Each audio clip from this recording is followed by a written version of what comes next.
यशोमती मैया के नंद लाला। जब से कान्हा का जन्म हुआ है ना, मैं तब से देख रही हूँ, तब से हम पे कोई भी संकट आती है ना, तो अचानक से कोई अपरिचित हमारी सहायता करने आ जाते हैं और जाते समय कान्हा की आज्ञा लेके जाते हैं और कभी कभी तो इसे प्रभु बोल के जाते हैं। बाबा संभालो। यशोदा, इस जानकी को चढ़ो है और विचित्र विचार तुम्हारे मन में है। अरे सब जानते हैं कि हमारा परिवार राजसी है। तुम्हें पता ना चलता होगा, पर हमारे कान्हा को सब राजकुमार ही समझते हैं देखकर। इसीलिए उसे सम्मान देने के लिए सब ऐसा ही करते हैं, और कोई बात ना है।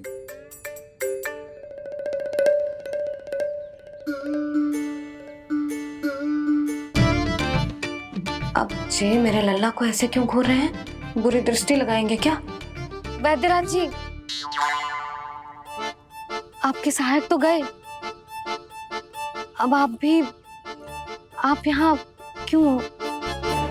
वो क्या है ना, मैं अपने रोगी का निरीक्षण करके पूरी तरह से संतुष्ट होकर ही जाता हूँ।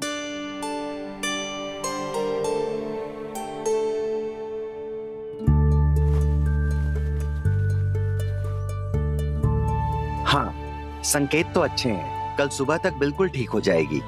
धन्यवाद वैद्य जी।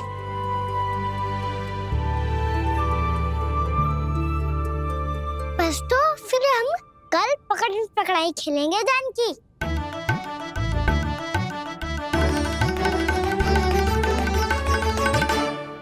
भानु, बंसी, जाकर उस क्षेत्र के चारों ओर बाड़ बनवा दो और वहां सूचना पट्ट भी लगा देना, ताकि जानकी के साथ जो हुआ है वो किसी और के साथ ना हो। शीघ्र जाओ। जी ठीक है।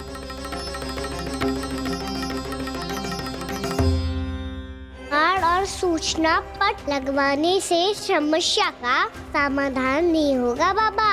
निर्दोष पशु सूचना पट देखकर भी कुछ समझ नहीं पाएंगे।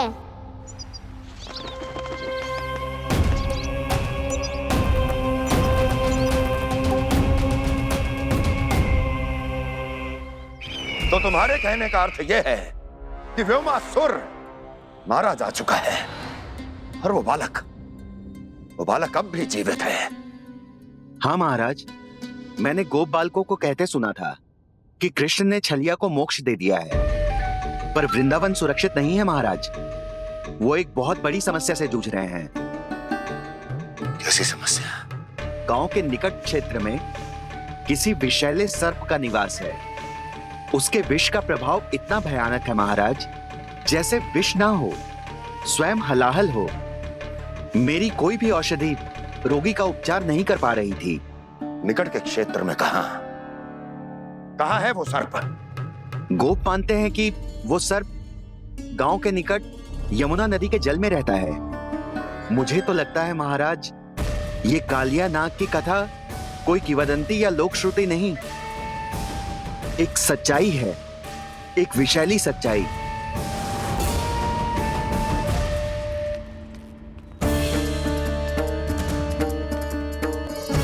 कालिया का सामना करने का समय आ गया है, पर उससे पहले मुझे बुलाना होगा उन्हें।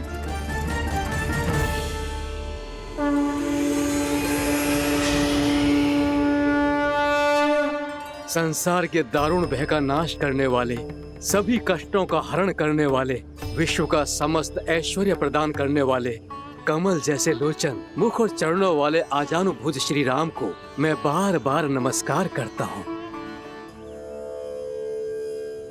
आपदामपहर्तारम दातारम सर्व संपदाम लोकाभिरामम श्री रामम भूयो भूयो नमाम्यहम्। कागभूषोंडी कागभूषोंडी कागभूषोंडी। प्रभु क्षमा करें, मुझे जाना होगा।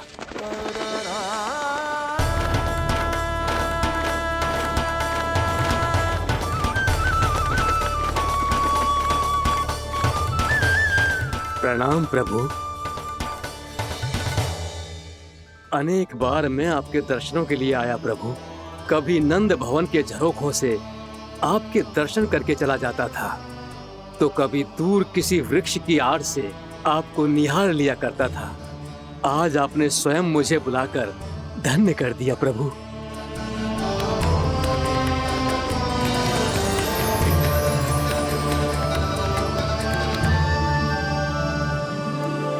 मैंने आपको यहाँ एक विशेष कारण से बुलाया है। आपके श्राप से इस कालिया नाग को मुक्त करने का समय आ गया है। ये तो बहुत ही उत्तम समाचार है प्रभु। इतने वर्ष बीत गए, मुझे आज भी स्मरण है वो दिन जब मैंने उन्हें श्राप दिया था। अपने क्रोध पर नियंत्रण खोकर बहुत बड़ी भूल कर दी थी मैंने प्रभु। बीती हुई घटनाओं पर दुखी होके कोई लाभ नहीं है। हमें भविष्य की ओर देखना होगा।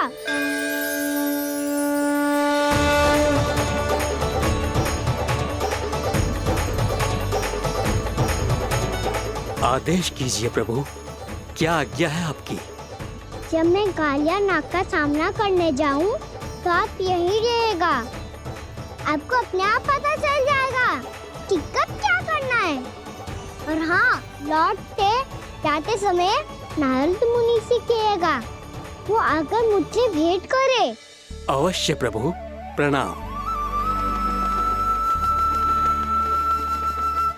क्या इसने सच्ची में देवर्षि नारद को बुलाया है? नारायण नारायण, आपको संदेश भेजने की आवश्यकता नहीं थी। आप स्मरण करते और मैं चला आता। तुम्हारा कल्याण हो नारद।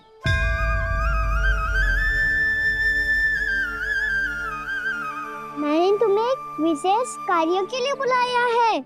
आज्ञा दीजिए प्रभु। तुम्हें एक बार फिर कंस से भेंट करनी होगी। विचार कीजिए महाराज, क्या आप बिना किसी शंका के कह सकते हैं कि कौन सी पंखुड़ी पहली है और कौन सी आठवीं? उस दुष्ट से भेंट करना स्वयं कीचड़ में उतरने के समान है प्रभु। कमल पुष्प प्राप्त करना हो तो कीचड़ में उतरना पड़ता है नारद। आपका आदेश तो मैं स्वप्न में भी नहीं टाल सकता प्रभु। कंस कालिया नाग के बारे में जान गया है, पर वो उसका सामना करने का साहस नहीं कर पाएगा। मैं आतुर हूँ प्राप्ति, मूर्ख नहीं। मेरी बुद्धि फिर नहीं गई है। मैं स्वयं उस कालिया जैसे महाविषैले सर्प के सामने खड़ा हो जाऊं और अपने ही काल को आमंत्रित कर लूं। तो फिर अपने लाभ के लिए उसका प्रयोग करने का कोई और उपाय सोचिए स्वामी। कुछ ऐसा कीजिए कि यमुना नदी का पूरा जल विषैला हो जाए और वृंदावन वासी उसका उपयोग करे, और आपका काल कहलाने वाला वो बालक स्वयं काल के गाल में चला जाए।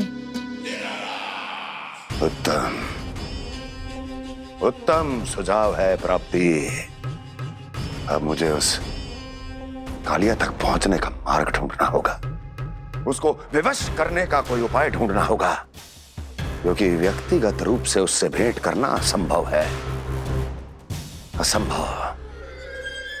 आप सही कह रहे हैं प्रभु। कंस में उतना सामर्थ्य नहीं कि वो कालिया नाग का सामना स्वयं कर सके।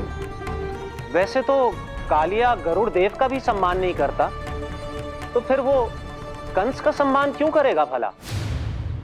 नहीं करेगा, पर कंस तुम्हारा सम्मान अवश्य करेगा नारद। तुम्हारी बातें भी सुनेगा और मानेगा भी। ये मेरी योजना का बहुत ही महत्वपूर्ण भाग है। तुम कंस के पास जाओ और कहो कि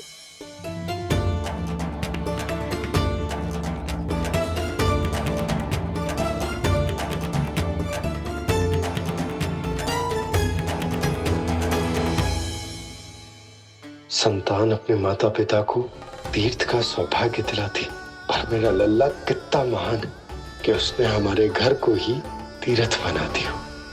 ऐसा तीर्थ जहां मेरी आंखों के सामने भक्त और भगवान का मिलन हो रो है।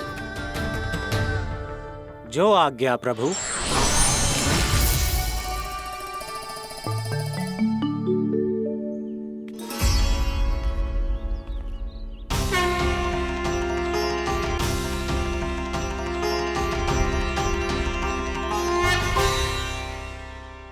बाबा, कान्हा, ये सब क्या चल रहा है? पहले काग भुसुंडी जी और फिर जे नारद जी। क्या योजना बना रहे हो तुम? कान्हा, बताना लल्ला, क्या सोच रहे तू? कान्हा देख, अगर तुझे अपने बाबा को ना बताना हो ना, अपने भक्त को बता दे। क्या सोच रहे हो लल्ला? क्या करने वाले हो आप?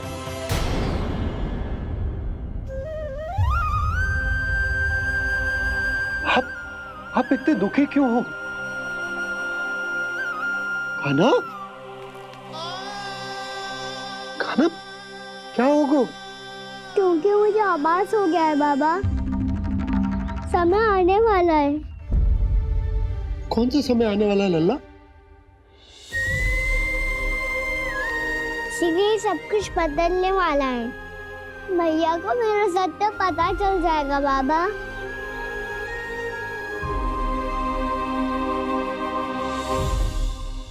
पर लल्ला, इसका काग भुसुंडी और कालिया नाग से क्या संबंध है? ऐसा क्या हुआ था और क्या होने वाला है?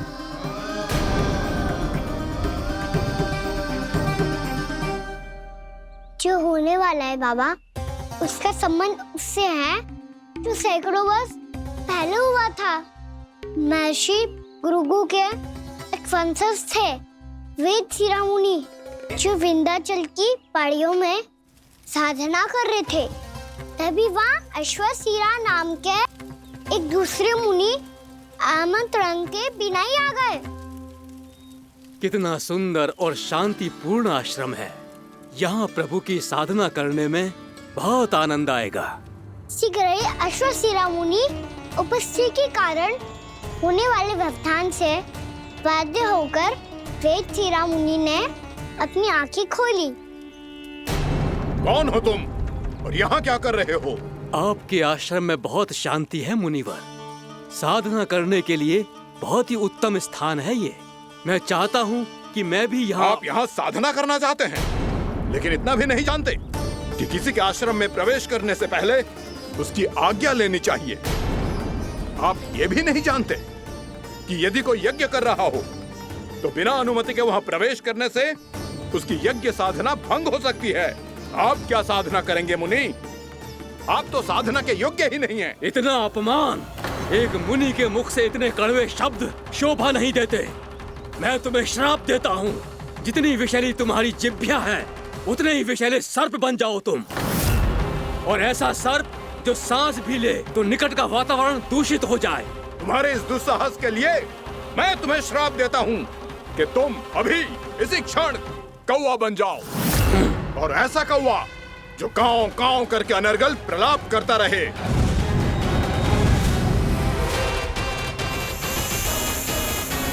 ये मैंने क्या किया? ये मैंने क्या किया? क्रोध के कारण दोनों ने एक दूसरे को श्राप दे दिया। पर दोनों ही मेरे भक्त थे, और भगवान होकर मैं अपने भक्तों को इतनी कठिनाई में कैसे देख सकता था। इसीलिए जिस संकट में उन दोनों ने अपने आप को फंसा लिया था, उसका समाधान करने में मैं उनके पास गया। देखिए ना प्रभु, ये क्या हो गया हमसे? हमारी रक्षा कीजिए प्रभु, मार्ग दिखाइए हमें। क्रोध पर नियंत्रण ना होने के कारण आप दोनों ने एक दूसरे को बहुत ही भीषण संकट में डाल दिया है।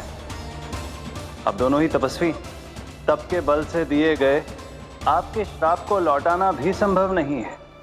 प्रभु कोई तो उपाय होगा, हम आपके शरण में हैं प्रभु। अपराध तो हमसे हुआ है प्रभु, पर अब आपसे ही आशा है। कुछ ऐसा कीजिए भक्त वत्सल, जिससे हम दोनों के श्राप का प्रभाव कुछ कम हो जाए। आप दोनों ही मेरे भक्त हैं, इसलिए आपकी पीड़ा का निवारण करने का एक उपाय है मेरे पास। वेद शिरामुनि, जब आप कालिया नाग बनेंगे तो आपको मेरे चरणों को अपने शीश पर धारण करने का सौभाग्य मिलेगा। और अश्र शिरामुनि, आप काग योनि होने के बाद भी आप श्रेष्ठतम ज्ञान और सर्वाधिक यौगिक सिद्धियों के स्वामी होंगे और प्रवचन दिया करेंगे। इसके बाद अश्वशिरा मुनि काक भुसुंडी बन गए, जिन्होंने आगे चलकर स्वयं गरुड़ देव को रामायण सुनाई। और मुनि वेदशिरा महर्षि कश्यप और देवी कत्रियों के पुत्र कालिया नाग बनकर जल में, और अब वही कालिया नाग जमराज में, जिनके कारण जानकी के प्राण लगभग चले ही गए थे। अब कालिया नाग को उचित स्थान पर भेजने का समय आ गया है बाबा। पर ये तो अच्छी बात है कान्हा, वेदशिरा मुनि को दिया हुआ तुम्हारा वचन भी पूरा हो जाएगा, जमुना जी की शुद्धि भी हो जाएगी। इस सब के बाद भी तुम दुखी क्यों हो? क्योंकि इसके बाद मैया के सामने मेरा रहस्य खुल जाएगा बाबा। उन्हें पता चल जाएगा कि उनका बालक कोई साधारण बालक ना है। भविष्य में जो होने वाला है उसे सबके सामने घटने से रोकना मेरे लिए भी संभव ना होगा। मैया को सब पता चल जाएगा। क्या पता चल जाएगा रे मुझे?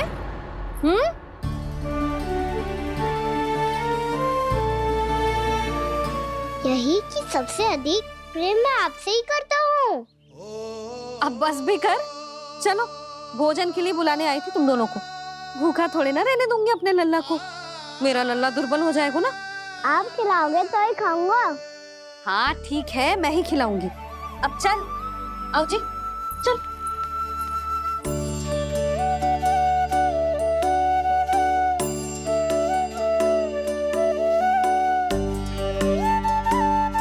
मैया खेलो ना मेरे साथ। मैया सुनो ना, मेरी बात ना मानोगी? अभी बहुत कार्य पड़े लल्ला, देख जानकी को औषधि भी देने जानो है ना।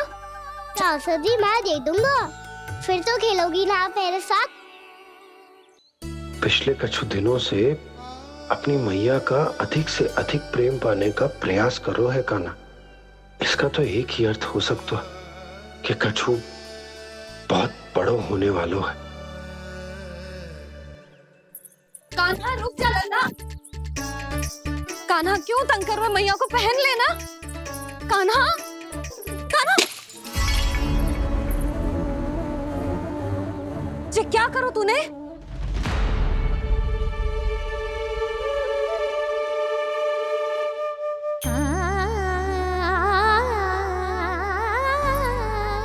अच्छा ठीक है, अब मुंह लटकाने की आवश्यकता ना है। ये ले।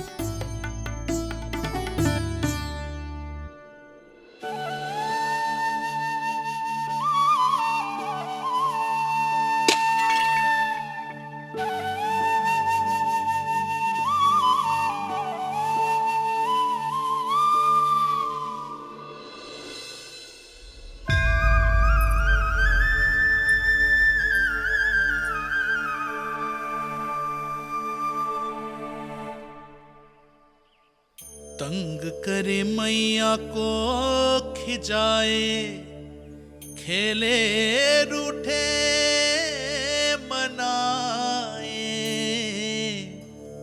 लीला अनोखी करके शरारत, कान्हा दंड भी पाए।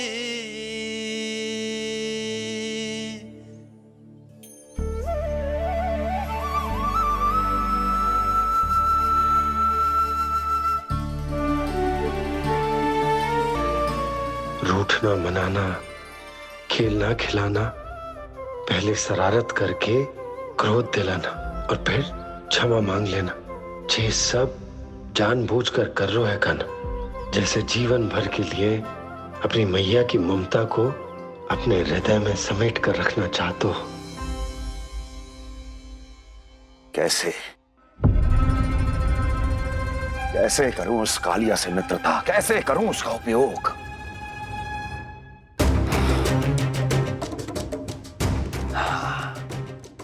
उस पर आक्रमण कर देता हूं और उसे किसी ना किसी तरह से यह विश्वास दिला देता हूं कि यह आक्रमण उस विष्णु अवतार ने किया है। फिर वो क्रोध में आकर सारे वृंदावन वासियों को अपने विष से समाप्त कर देगा। उचित है, ये उचित है। नारायण हरि, नारायण हरि।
काका, हम रुक क्यों गए?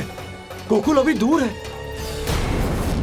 नंद भैया, पहिए का किला निकल गया है, कसना पड़ेगा।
नीलमणि, नीलमणि, छोड़ छोड़ मुझे, छोड़ मुझे, छोड़ दुष्ट। इतनी विकराल राक्षसी, रक्षा करो नारायण, ये तो रक्षा करो, रक्षा करो।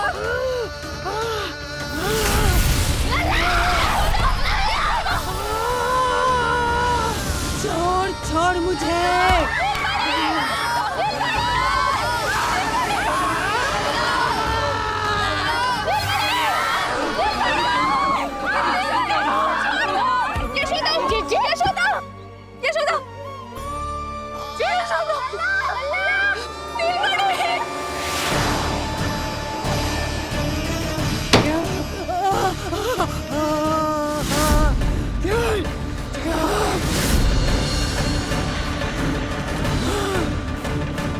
शीघ्र करो।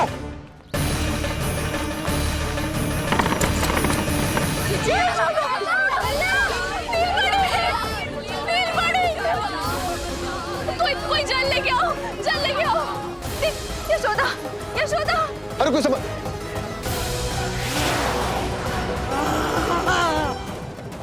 छोड़ दुष्ट विष्णु, छोड़ मुझे।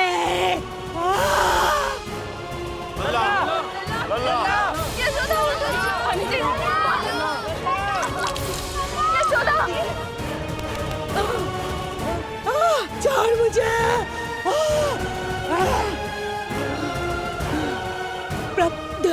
दया करो प्रभु, दया करो।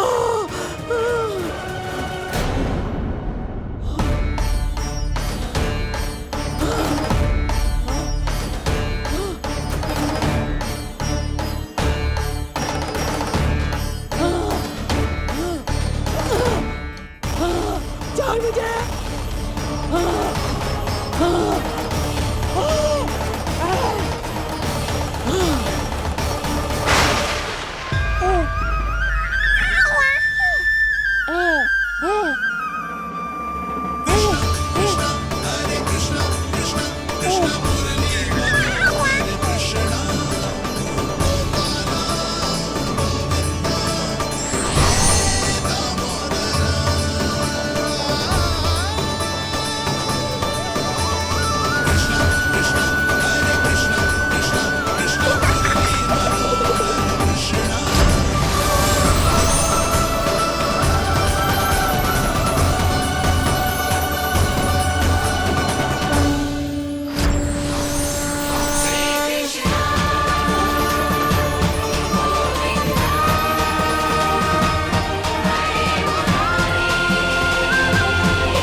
मैं अधम नराधम निशाचरी अभिमानी हो गई थी प्रभु। विष्णु अवतार की हत्या का प्रयत्न किया मैंने। कैसे सोच लिया एक निर्दोष अबोध शिशु को विष पिला दूंगी। मुझसे बहुत बड़ी भूल हो गई है प्रभु, मुझे क्षमा कर दीजिए। हम सब जो भी करते हैं अपने पूर्व जन्म के कर्मों के कारण ही करते हैं। तुम भी इसका अपवाद नहीं हो पूतना। आज तुमने जो किया उसका संबंध तुम्हारे पिछले जन्म से था, जब संसार तुम्हें रत्नमाला के नाम से जानता था। मैं रत्नमाला? हाँ, राजा बलि की पुत्री रत्नमाला। बलि दैत्यों के राजा थे, बहुत ही शक्तिशाली, और मेरे परम भक्त दैत्य गुरु शुक्राचार्य की सहायता से वो अमर हुए और पृथ्वी और स्वर्ग के सम्राट बन बैठे। यज्ञ पूर्ण होने के बाद वो सभी याचकों को उपहार देने लगे। तब मैंने बौने ब्राह्मण का अवतार लिया, वामन अवतार।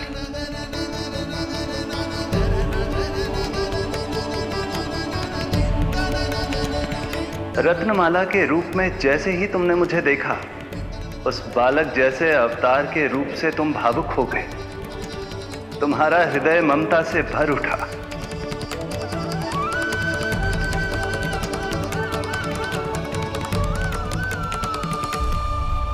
अब एक ही अभिलाषा है मेरी, तुम्हें पुत्र रूप में पाना, गोद में खिलाना, अपना दूध पिलाना। तब मैंने तुम्हें वरदान दिया कि तुम्हारी अभिलाषा अवश्य पूर्ण होगी। किंतु प्रभु, यदि वरदान था तो मैंने आपको दूध के स्थान पर विष पिलाने का दुष्कर्म क्यों किया? क्रोध के कारण, जो मैंने उस समय तुम्हारे पिता दैत्यराज महाबली के साथ किया था, उसी के कारण तुम क्रोधित हुई थी। उपहार में 3 पग स्थान मांग लिया था मैंने उनसे। किंतु इतने से उपहार से मुझे इतना क्रोध क्यों आया प्रभु? जब राजा बलि ने मेरे वामन अवतार की इच्छा पूर्ण करने का वचन दे दिया, तो मैंने विशाल त्रिविक्रम स्वरूप धारण किया।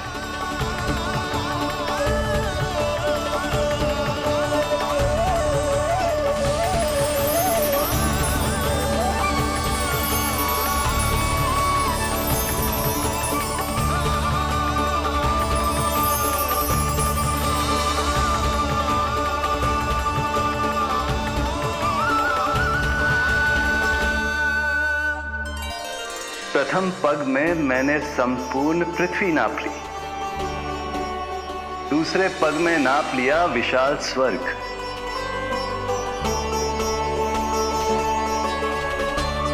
किंतु फिर राजा बलि के पास उपहार में देने के लिए कोई स्थान ही नहीं बचा।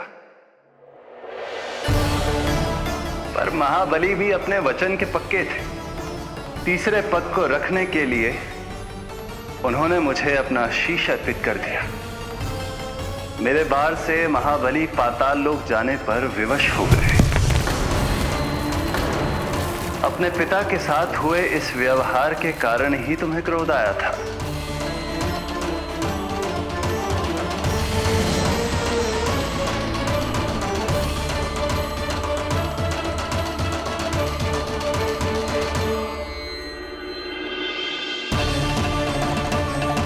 दूध पिलाने की कामना थी, पर अब विषपान कराना चाहती हूँ तुम्हें। विषपान। तुम्हारी वो मनोकामना भी अवश्य पूर्ण होगी।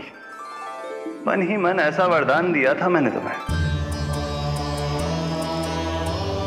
और आज तुम्हारी दोनों इच्छाएं पूर्ण हो गई हैं रत्नमाला। भले ही तुम्हारी नियत में विष था, पर तुमने मेरी भूख मिटाने का उपक्रम किया, मुझे अपने पक्ष से लगाया। यही कारण है कि तुम मेरे लिए मेरी मां के समान पूजनीय हो गई हो, और इसीलिए अब से तुम सभी बंधनों से मुक्त हो। मैं तुम्हें मोक्ष प्रदान करता हूँ मां। ओम श्री हरि।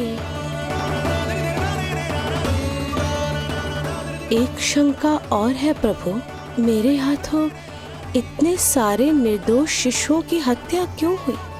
जिन शिशुओं के प्राण तुमने लिए, उनके पूर्व जन्म के कर्मों के कारण इस जन्म में उन्हें अल्पायु ही होना था। यही विधि का विधान था रत्नमाला।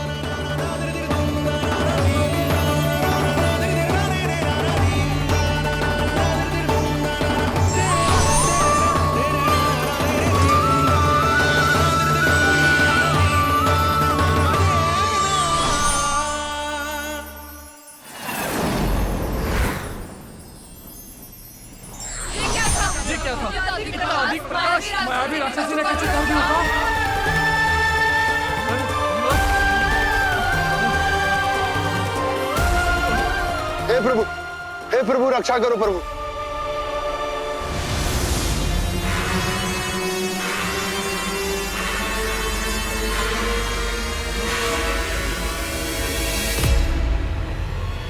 वो देखो,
ध्यान से। तुम दोनों ठीक हो?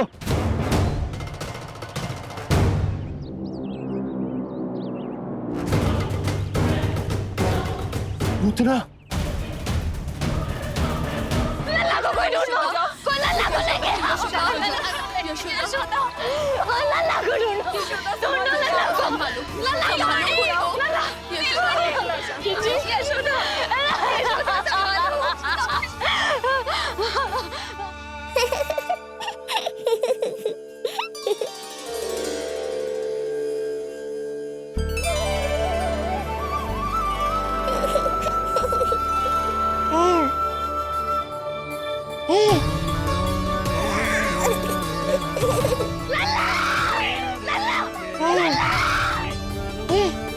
सीढ़ी लेके आओ कोई। नीलमणि घबराना मत, हमारे। अरे सीढ़ी लाओ, चलो जल्दी।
मुझे क्या होना है मैया, मैं बिल्कुल ठीक हूँ।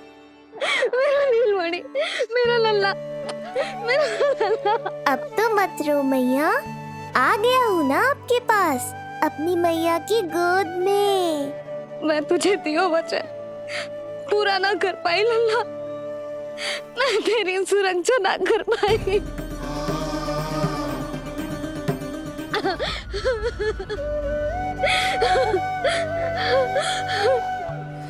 संभालो अपने आप को यशोदा।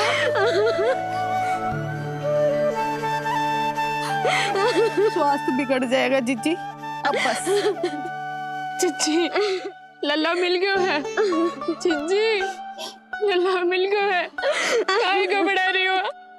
मत रो मैया, देखो मुझे कुछ नहीं हुआ। कोई तो चुप कराओ इन्हें। रोहिणी ताई जी, अब आप ही संभालो। चुप हो जाओ यशोदा, नहीं तो देखो लल्ला भी रो पड़ेगा तुम्हें देख के। हाँ?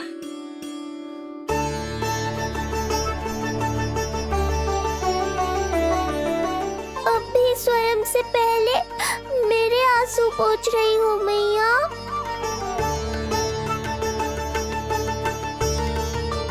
हे प्रभु नारायण, आपका कोटि कोटि धन्यवाद। हमारा नीलमणि सुरक्षित है।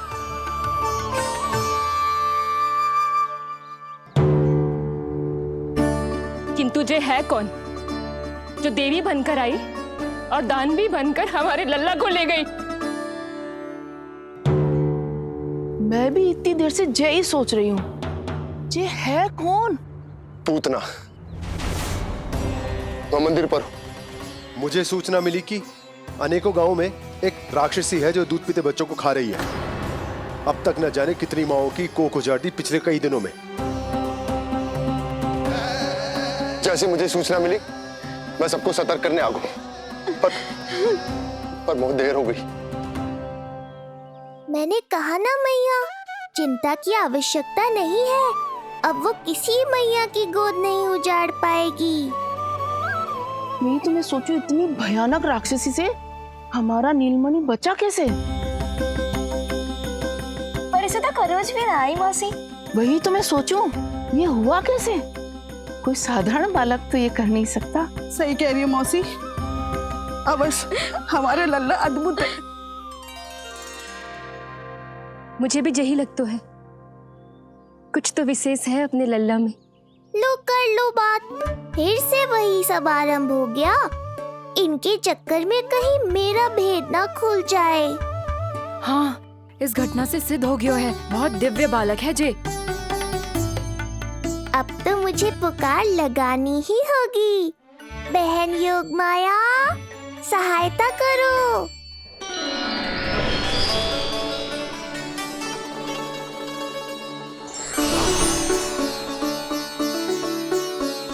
मैं यही हूँ भैया। मुझे पता था इतनी दिव्य लीला के बाद तुम्हें मेरी आवश्यकता पड़ेगी। जो राक्षसी इसे मारने आई थी उसी को मार दिया इसने। वही तो मैं भी सोचूं। कोई तो बात अवश्य है जसोदा तेरे बालक में। श्री नारायण की कृपा है।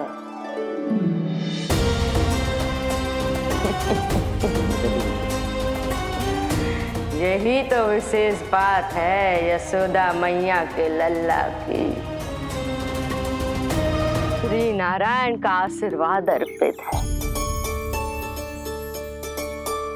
ये तो वही है जो लल्ला की मालिश के लिए आई थी।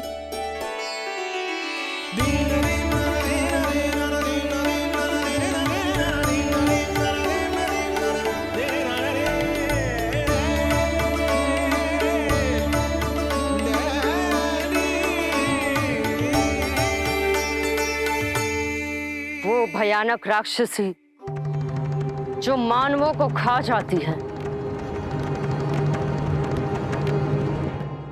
उसे एक बालक मार सकते है भला?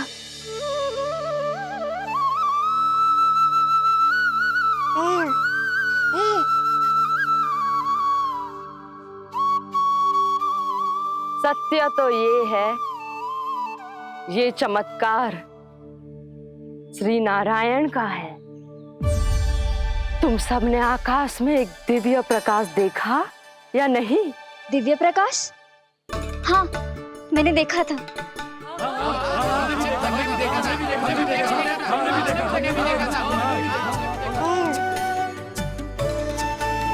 इतना तीव्र प्रकाश था कि आंखें चौंध दिया जाए। मुझे तो पहले से ही पता था कि वो अद्भुत प्रकाश इस बात का संकेत था कि नारायण ने ही हमारी सहायता की है। लगता है मैया मान गई। नारायण पर जो भरोसा करते हैं, नारायण सदैव उसकी सहायता करते हैं। नीलमणि की सहायता करने नारायण साक्षात प्रकट हुए। आकाश के मध्य बादलों के बीचों बीच खड़े रहकर उन्होंने इस राक्षसी के प्राण वायु खींच लिए और इसके प्राण हर लिए। तभी तो इसका निर्जीव तन भूमि पर पड़ो है।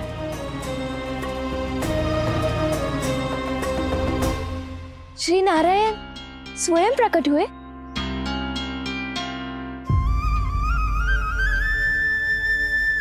यशोदा ने और नंद महाराज ने बहुत प्रार्थनाएं की है प्रभु से। प्रभु के आशीर्वाद से ही तो गोकुल को मिला है ये। यशोमती मैया का नंदलाल। यशो